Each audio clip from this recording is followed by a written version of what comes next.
Nicole Kidman began her career in small Australian productions, often with limited budgets and regional releases.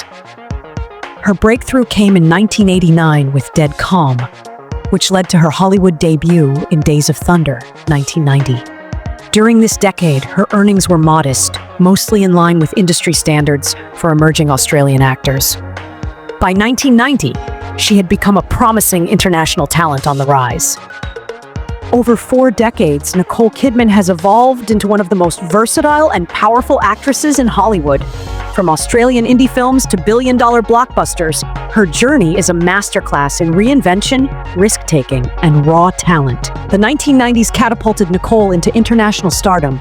With Days of Thunder, she crossed into Hollywood, later earning acclaim in To Die For, The Others, and Eyes Wide Shut. By 2001, she had won an Oscar for The Hours, solidifying her as a top-tier actress. Budget, $425 million. Box office, $1.3 billion. Earnings, $70 to $90 million.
In the 2010s, Nicole shifted toward edgier roles, whether playing a vengeful detective in Destroyer, a queen in Aquaman, or a grieving mother in Lion. She explored emotionally complex characters in both indie and mainstream cinema.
In recent years, Kidman continued to evolve.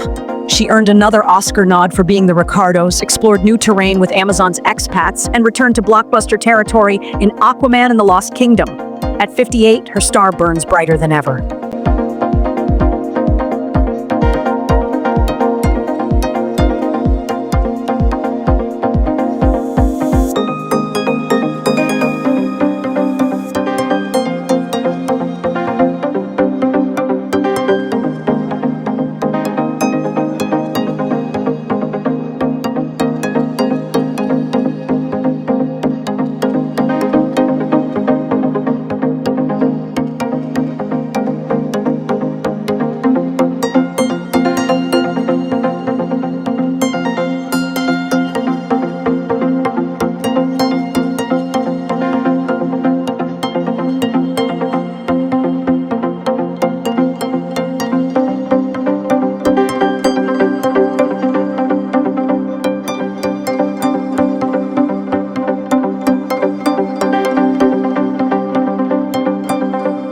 From a young girl on Australian TV to a global icon, Nicole Kidman has shaped the film industry in every genre imaginable. And her legacy? It's still being written. So what does a 4-decade career look like in numbers? Total production budgets, $215 billion. Total global box office, $7.1 billion. Total estimated earnings, $372 to $440 million.